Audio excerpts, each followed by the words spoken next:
So మరి next recipe ఏం చేయబోతున్నారు? చికెన్ రోల్ కర్రీ అండి. సో మరి చికెన్ రోల్ కర్రీ తయారు చేయడానికి కావాల్సిన పదార్థాలు చెప్తారా? తప్పకుండా. చికెను, షుగర్, గరం మసాలా, అల్లం ముక్కలు, అల్లం వెల్లుల్లి పేస్ట్, ఉప్పు, కారం, నిమ్మకాయ ముక్కలు, పన్నీర్ తురుము, వెన్న, మిరియాల పొడి, పాలకూర, ఉల్లిపాయ ముక్కలు, కాజు పేస్ట్, నూనె. సో ముందుగా ఎలా స్టార్ట్ చేయాలి ప్రాసెస్? ముందుగా బోన్లెస్ చికెన్ తీసుకోవాలండి. Boneless chicken. ముందు బోన్లెస్ చికెన్ ఒక బౌల్ ఒకటి ఇవ్వండి. ఇవి దీనిలో వేసుకోవాలండి. నిమ్మకాయ ముక్కలండి. నిమ్మకాయ ముక్కలు దీనిలో పిండాలి. సో నిమ్మ రసం వేస్తున్నారు. తర్వాత సాల్ట్ ఒక స్పూను, అల్లం ముక్కలండి, సన్నగా తరిగిన అల్లం ముక్కలు వేసి ఈ మూడు కలుపుకోవాలండి. చికెన్ ఐటమ్స్ బాగా ఇష్టమా మీకు? ఇష్టమే. నాన్ వెజ్ బాగా తింటారా? కాకపోతే బాబా గెటప్ వేసేటప్పుడు మటుకు తిన్నాం. అప్పుడు ఆ రోజు మొత్తం ఉపవాసం ఉంటానండి. మార్నింగ్ వెళ్ళి గెటప్ వేసుకుని మళ్ళీ గెటప్ తీసేంత వరకు ఏం తిన్నాను. వండిన వస్తువులు ఏం తిన్నాం. ఏదైనా జ్యూస్ మధ్యలో ఏదన్నా ఒకసారి జ్యూస్ తాగితే జ్యూస్ తాను. ఇది ఒక 15 నిమిషాలు అలాగూ నాననివ్వాలండి. నానితే ఆ ముక్కలకు అలాగా పట్టుద్ది అనమాట. నెక్స్ట్ ఏం చేయాలి? నెక్స్ట్ క్లాత్ ఒకటి తీసుకోవాలండి. వైట్ క్లాత్, ఆల్రెడీ తడిపిందండి అది. సో ముందే తడిపారండి. ఇది క్లాత్, వైట్ క్లాత్ తీసుకుంటున్నారు. వైట్ క్లాత్ తీసుకుని ఆ చికెన్ ముక్కలు ఇవ్వండి. దీనిలో చికెన్ ముక్క పెట్టాలండి. పెట్టి దీని మీద పాలకూర, పన్నీర్ తురుమండి, దీన్ని ఇలా చుట్టాలండి. సో రోల్ లాగా చుట్టాలి. చుట్టుకోవాలి. చుట్టి ఈ చివర్లు ఇలా తిప్పాలండి. కొంచెం గ్యాప్ కూడా లేకుండా టైట్ గా చేయాలి. టైట్ గా అది అలా చుట్టడం వల్ల ఏమైందంటే లోపల ఉన్న మిశ్రమం దానికి ముక్కకు పడుతుంది. ఇలా పెట్టుకోవాలి. ఇంకో క్లాత్ ఇది తీసి ఇక్కడ పెట్టండి. దాన్ని. సో నెక్స్ట్ ప్రాసెస్ ఏంటండి?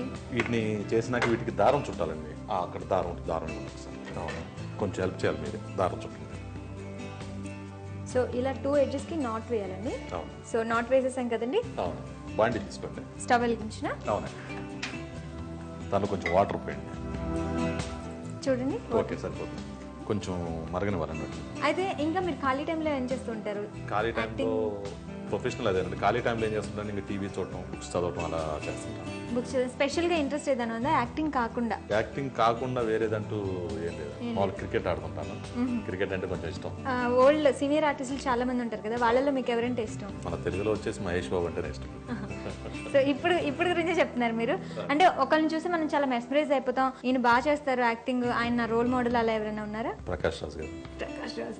అల్టిమేట్. ఇంకా ప్రకాష్ రాజ్ గారు ఇంకా యాక్టింగ్ అంటే ఇంకా నాలుగు తిరగలేదండి. ఇంత చిన్న ఎక్స్ప్రెషన్ అయినా సరే చాలా మీనింగ్ ఉంటుంది.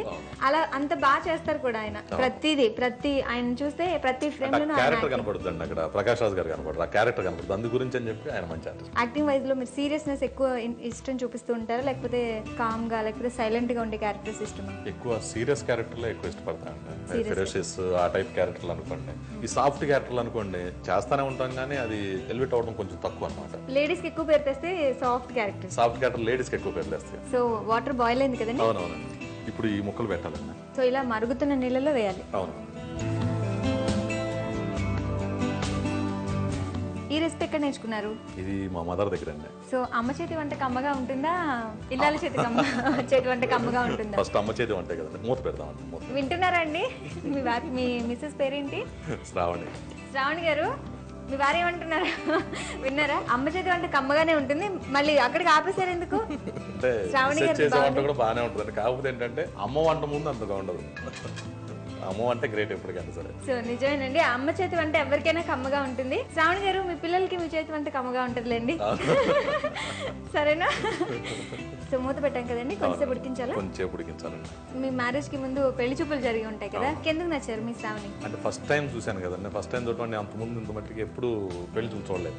ఫస్ట్ టైం చూశాను. చూడంగానే అమ్మాయి కొంచెం ఇన్నోసెంట్ గా. మనకి మెయిన్ కావాల్సింది ఏంటంటే ఇంటికి వచ్చిన వాళ్ళని కొంచెం బాగా పలకరించడం, అలాంటి అమ్మాయి అన్నట్టు ఉంది. నాకు అందు గురించి అని చెప్పి కలివిడిగా ఉంటే బాగుంటుంది అని. సో మీకు ఇంతకు ముందు ఉన్నాయా, నేను పెళ్లి చేసుకునే అమ్మాయి చక్కగా మా మమ్మీని చూసుకోవాలి, మా డాడీని చూసుకోవాలి, బాగా వంట చేసి పెట్టాలి, ఇలాంటివి ఏమైనా ఉన్నాయా? అలాంటివి ఉన్నాయి కాబట్టి చూడంగానే అలాంటి అమ్మాయి అనిపించింది. ఇమీడియట్లీ ఓకే అన్నాను అనమాట. మరి పెళ్లి అయిన తర్వాత తనతో ఏమైనా చెప్పారా, నాకు ఇలా ఉంటే ఇష్టం, నువ్వు ఇలా ఉండు అలా ఉండు అని ఏమైనా చెప్పారా? అలా అంటే నేను చెప్పకుండా ఆమె అలానే నడుచుకుంటాను. గ్రేట్. సో అక్కడ అమ్మని వంటలతో, ఇక్కడ వైఫ్ ని మాటలతో చక్కగా ఈక్వల్ చేసేసారు. అమ్మ చేతి వంట కమ్మగా ఉంటుంది. అలాగే ఇల్లాల గురించి కూడా నిజంగా మీరు ఒక మంచి హస్బెండ్, అలాగే తను కూడా మీకు మంచి వైఫ్. అవును. ఇది ఉడికే లోపల గ్రేవీ చేసుకున్నాం. ఓకే. అయితే ఇది షిఫ్ట్ చేసుకుందామండి, ఇది అలాగే పెద్దది షిఫ్ట్ కదా. చేయండి. సో దీని బండి బండి పెట్టాలి. ఫస్ట్ ఆయిల్ అండి, నూనె. ఇది కొంచెం వేడైనాక ఉల్లిపాయ ముక్కలు వేసుకోవాలండి. సో మరి చిన్నప్పుడు అన్నయ్య అక్క కూడా ఉన్నారు కదా, వాళ్ళతో ఎక్కువ గొడవడేవాళ్ళ మీరు, కొట్లాడుకోవడం లేకపోతే మీరే నాకు ఇది కావాలి మీకు వద్దు మీ దగ్గర వాళ్ళ దగ్గర తీసేసుకోవడం ఇలాంటివి ఏమైనా చేసేవాళ్ళ? అలాంటి చిన్నప్పుడు మామూలే కదండి, గొడవలు ఆడుకుంటా ఉంటాం. ఎవరన్నా ఇంట్లో మా మదర్ కానీ ఫాదర్ కానీ అసలు ఇంకా 2-3 పిల్లలు ఉంటే ఇంకా సరదా ఎక్కువ ఉంటుంది. అవును. వాళ్ళ మీద గొడవ ఆడటం, నాకు ఇది కావాలి, వాళ్ళ దగ్గర ఉన్నాయి కావాలని లాక్కోవడం. ఎందుకంటే వాళ్ళకి ₹1 ఇచ్చారని కూడా కొనుక్కోమని, నాకెందుకు ఇవ్వలేదు, నాకు కూడా ఇయ్యి అని చెప్పి అలా చిన్నప్పుడు చాలా గొడవలు జరిగాయి. కొంచెం వేగనివ్వాలండి ఇది. ఈ దోరగా వేగినాక కారం వేసుకోవాలండి. నాన్ వెజ్ లో ఉప్పు కారం కూడా మెయిన్ అండి కదా, చాలా ఇంపార్టెంట్ అండి. టేస్ట్ తెలియాలి అంటే. తగినంత లేకపోతే టేస్ట్ రాదండి. సో తర్వాత అండి కారం వేసిన దీనిలో కాజు పేస్ట్ వేయాలండి. సో టేస్ట్ కోసం. అవునండి. నెక్స్ట్ సాల్ట్ సాల్ట్ వేయాలి, సరిపడా చూసుకొని వేసుకోవాలి. వాటర్ పోయాలండి దీనిలో. సో ఇది బాగా ఫ్రై అయిన తర్వాత వాటర్. అవునవును. ఇప్పుడు సరిపోతుందా వాటర్ వేయచ్చా? కొంచెం ఓకే సరిపోతుంది. సో దీని మీద కొంచెం సేపు మరిగినాక ఇప్పుడు దానిలో అది ఉంది కదండి చికెన్ కలిపి పెట్టాం కదా, అది ముక్కలు చేసి చిన్న చిన్న పీసెస్గా చేసి దీనిలో వేయాలి. ఇప్పుడు దీనిలో మిరియాల పొడి వేయాలండి, కొంచెం మిరియాల పొడి. సో ఘాటుగా ఉండడానికి మిరియాల పొడి. దీని మీద మూత పెట్టండి. ఓకే. ఈ లోపల తీసి ముక్కలుగా కట్ చేసుకుందాం. ఓకే, ఉడికిపోయిందంటారా? సో ముందు తీసేద్దాము.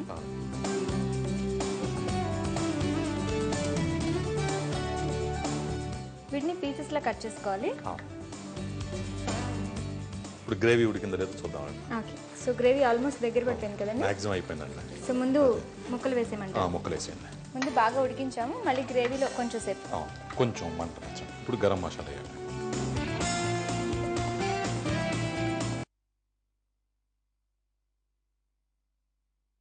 స్టవ్ ఆఫ్ చేయొచ్చా? ఒక్క నిమిషం అండి. ఇది కొత్తిమీర. Serving bowl. అలాగే. So chicken roll curry.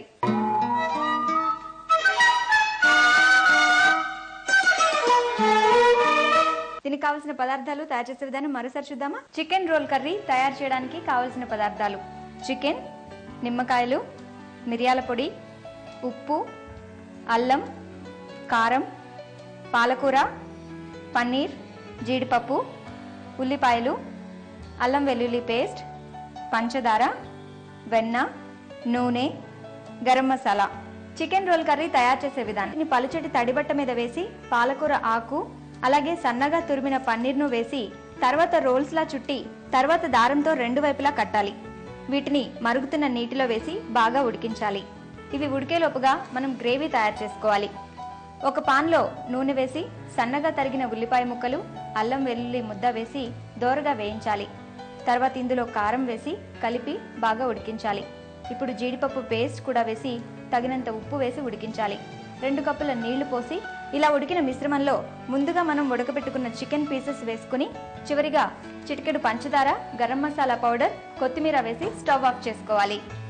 ఇలా రెడీ అయిన మిశ్రమాన్ని సర్వింగ్ బౌల్లోకి తీసుకుని సర్వ్ చేసుకోవడమే.